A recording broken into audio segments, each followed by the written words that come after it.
నమస్తే. పోటీ పరీక్షలకు ప్రిపేర్ అవుతున్న అభ్యర్థులకు గెలుపు బాట చూపించడానికి ప్రతిరోజు జై తెలంగాణ టీవీ నిర్వహిస్తున్న ప్రత్యేక కార్యక్రమం సిలబస్ పట్టు జాబ్ కట్టు. ఈ రోజు టీఎస్పీఎస్సీ నిర్వహించే అన్ని పోటీ పరీక్షల్లో అలాగే ఎస్ఐ కానిస్టేబుల్ పరీక్షల్లో ఎంతో కీలకమైన సబ్జెక్ట్ చరిత్ర. ఈ చరిత్రపై వివరించడానికి విశ్లేషణ అందించడానికి senior faculty subject expert doctor Lakshmaiah మనతో ఉన్నారు. ఈరోజు టాపిక్ మత సాంఘిక సంస్కరణోద్యమాలు. మీకు ఈ అంశంపై ఏవైనా సందేహాలుంటే స్క్రీన్ మీద స్క్రోల్ అవుతున్న నెంబర్స్కి కాల్ చేసి సార్తో మాట్లాడొచ్చు. Hello sir, welcome to us. నమస్కారం అండి. లాస్ట్ వీక్ మనం అంతకుముందు ఎపిసోడ్లో మనం బౌద్ధ జైన మతాల గురించి మనం మాట్లాడుకున్నాం. ఈరోజు మధ్యయుగం ప్రారంభం నాటికి సామాజిక మత పరిస్థితులు ఏ విధంగా ఉండేవి? మనము ప్రాచీన భారతదేశంలో మత పరిస్థితులు అనేటువంటివి అటు వైదిక మతం, అట్లానే వైదిక మతంలో ఉన్నటువంటి కొన్ని దురాచారాలకి వ్యతిరేకంగా వచ్చినటువంటి ఒక 62 మత శాఖలు ఏవైతే 6వ శతాబ్దంలో క్రీస్తుపూర్వం వచ్చాయో వాటన్నిటి గురించి గత ఎపిసోడ్స్లో మనం మాట్లాడుకోవటం జరిగింది. తర్వాత ఈ 62 మత శాఖల్లో ముఖ్యంగా జైన మతం, బౌద్ధ మతం అనేటువంటి ఇవి భారతదేశ వ్యాప్తంగా అనేక రకాలైనటువంటి రాచరిక వ్యవస్థలో రాజులు దీన్ని సపోర్ట్ చేయటం, ఈ మతాలు అనేటువంటివి విస్తృతంగా పాకిపోవటం అనేటువంటిది జరిగింది.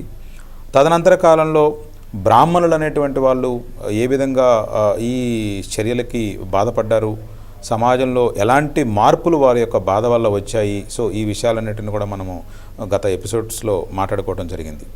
ఇక్కడ మీరు మధ్యయుగ ప్రారంభం నాటికి అని చెప్పి అడిగారు. మధ్యయుగ ప్రారంభం నాటికి భారతదేశంలో ఈ వైదిక మతం లేదా బ్రాహ్మణ మతం ఏదైతే ఉందో అది ఒక కొత్త రూపు సంతరించుకుని హిందూ మతం అవతారం అనేటువంటిది ఎత్తడం జరిగింది.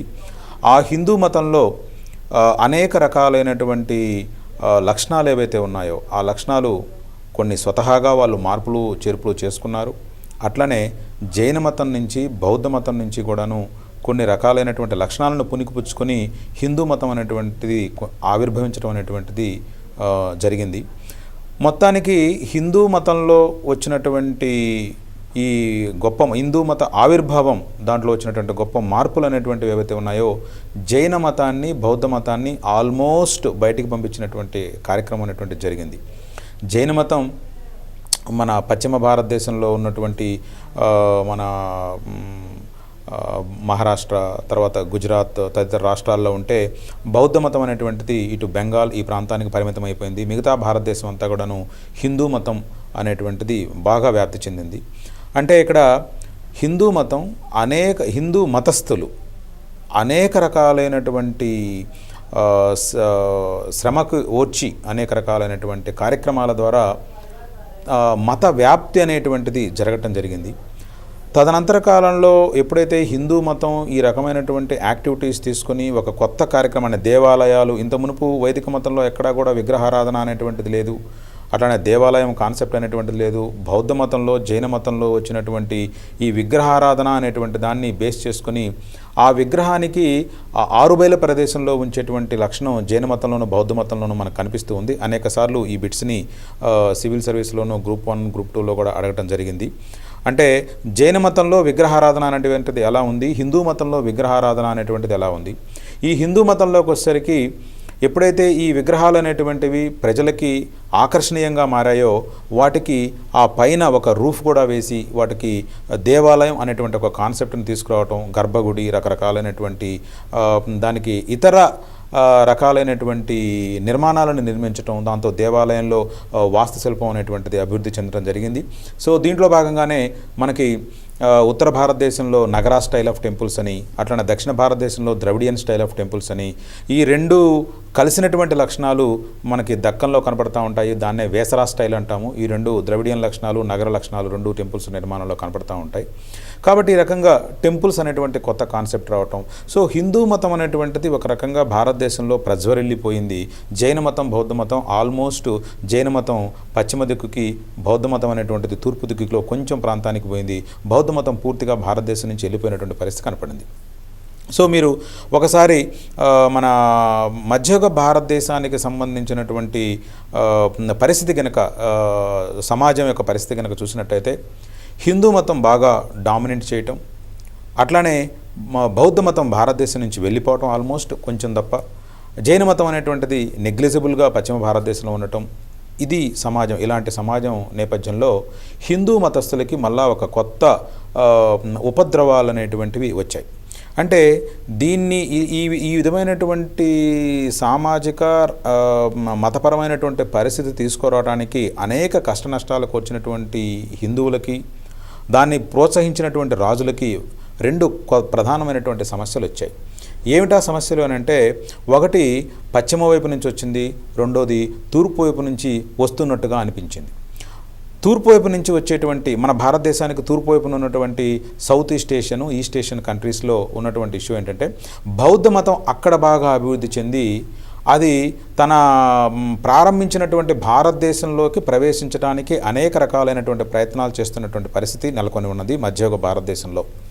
అట్లానే పశ్చిమంలో ముఖ్యంగా 7వ శతాబ్దంలో ఒక కొత్త మతం అనేటువంటిది ఆవిర్భవించడం జరిగింది. అదే క్రీస్తు శకం 622లో ఆవిర్భవించినటువంటి ఇస్లాం.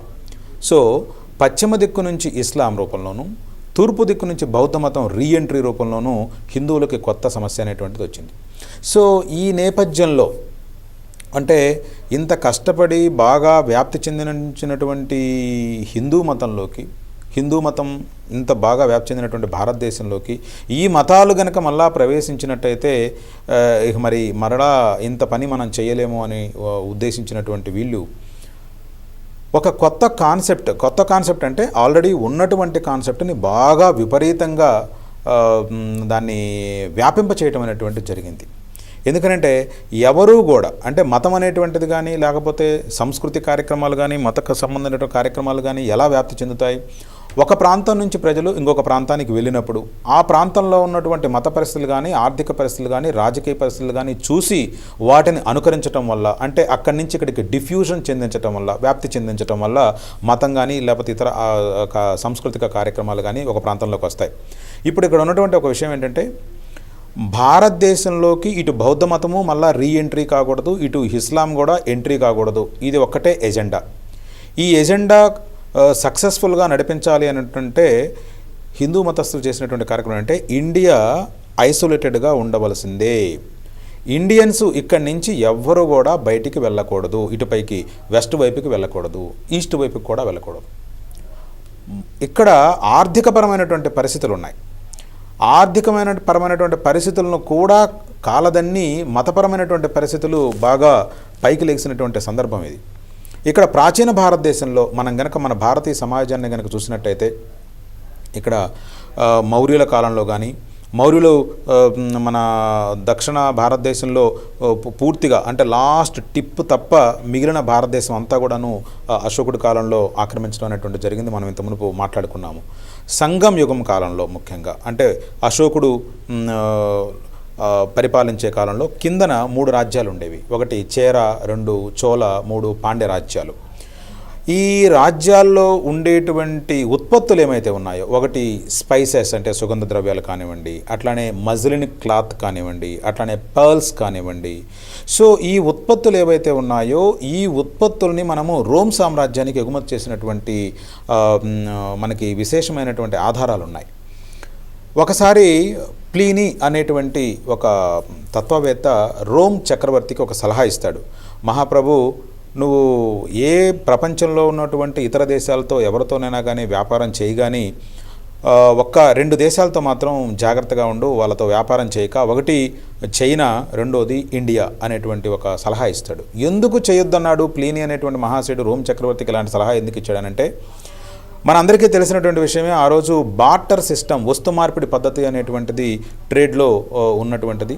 అంటే మనం ఒక వస్తువుని వేరే వాళ్ళకి ఇచ్చినప్పుడు వేరే వాళ్ళ యొక్క వస్తువుని మనం తీసుకుంటాము. ఇదే వస్తు మార్పిడి పద్ధతి అని అంటే, మన దగ్గర ఉన్నటువంటి పర్ల్స్ కానివ్వండి, మన దగ్గర ఉన్నటువంటి మజ్లిన్ క్లాత్ కానివ్వండి, మన దగ్గర ఉన్నటువంటి స్పైసెస్ కానివ్వండి, మనము రోమ్ సామ్రాజ్యానికి, రోమ్లో ఉన్నటువంటి ట్రేడర్స్కి ఇస్తే, రోమ్లో ఉన్నటువంటి ట్రేడర్స్, ఈ వ్యాపారవేత్తలు ఎవరున్నారో వాళ్ళ దగ్గర నుంచి బంగారాన్ని మనకి ఇచ్చేటువంటి వాళ్ళు.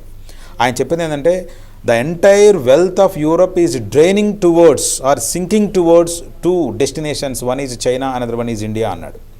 అంటే ఇక్కడ మనము మోడ్రన్ యుగంలో ఉన్నటువంటి డ్రైన్ థియరీ ఉంది. డ్రైన్ థియరీ దాదాబాయి నవరోజు చెప్పినటువంటి డ్రైన్ థియరీ ఏంటంటే మన భారతదేశం నుంచి సంపద అంతా వెస్టర్న్ కంట్రీస్కి వెళ్తుందని. ఇక్కడ ఈయన చెప్పినటువంటి డ్రైన్ థియరీ ఏంటంటే వెస్ట్ నుంచి ఈస్ట్ వైపుకి సంపద అంతా వస్తూ ఉంది, వాళ్ళ దగ్గర ఉన్నటువంటి సుగంధ ద్రవ్యాలు తీసుకుని మన దగ్గర ఉన్నటువంటి బంగారం అంతా ఇస్తున్నాము. అంటే మనం చేసేటువంటి వ్యాపారంలో భారతదేశానికి అనుకూలంగా ఎక్స్పోర్ట్స్ ఉండేవి. ఇప్పుడు మనకి ఎకానమీలో కూడా మనకి చాలా ఇంపార్టెంట్ టాపిక్ ఏంటంటే బ్యాలెన్స్ ఆఫ్ పేమెంట్స్ ప్రాబ్లం అంటాం, BOP ఇష్యూ అంటాం. అంటే మనం ఎంత ఎక్స్పోర్ట్ చేస్తున్నాము, ఎంత ఇంపోర్ట్ చేసుకుంటున్నాము, మనం చేసేటువంటి ఎక్స్పోర్ట్స్ మీద మనకి ఎన్ని డాలర్స్ వస్తున్నాయి, మనం తీసుకున్నటువంటి ఇంపోర్ట్స్ మీద మనం ఎన్ని డాలర్స్ కట్టాలి, ఆ రెండింటి మధ్యలో ఉన్నటువంటి తేడా. ఆ రోజుల్లో అంటే ప్రాచీన భారతదేశంలో ఉన్నటువంటి టైంలో ఆ ఎక్స్పోర్ట్ ఇంపోర్ట్స్ అనేటువంటివి మనకు చాలా అనుకూలంగా ఉండి మనం సర్ప్లస్లో ఉన్నాం. అయితే ఇక్కడ హిందువులు తీసుకున్నటువంటి ఒక ప్రధానమైనటువంటి నిర్ణయం ఏంటంటే భారతదేశం అనేటువంటిది ఇలాంటి వ్యాపారస్తులు అనేటువంటి వాళ్ళు భారతదేశం నుంచి అటువైపు వెస్ట్ వైపుకి ఇటు ఈస్ట్ వైపుకి కనుక వెళ్ళినట్టయితే అక్కడ ఉన్నటువంటి మత పరిస్థితుల్ని, అక్కడ ఉన్నటువంటి సామాజిక పరిస్థితుల్ని మరలా తీసుకొచ్చి ఇక్కడ పెడతారు. వ్యాప్తి ద్వారా అటు ఇటు వెళ్ళేటువంటి అవకాశం ఉంది. ఇలాంటి మార్పిడి అనేటువంటిది వద్దు అని ఒక ఐసోలేషన్ థియరీని తీసుకొచ్చారు. అందుకే దశావతారం అనేటువంటి ఉన్నటువంటి కాన్సెప్ట్ని దాన్ని వ్యాపింపచేయడం అనేటువంటిది జరిగింది ఈ రోజుల్లో. ఏమిటి దశావతారం కాన్సెప్ట్? మనం చిన్న బ్రేక్ తీసుకుని ఆ కాన్సెప్ట్ మాట్లాడుకుందాం. ఈ కార్యక్రమంలో చిన్న బ్రేక్ తీసుకుందాం. చూస్తూనే ఉండండి జై తెలంగాణ టీవీ.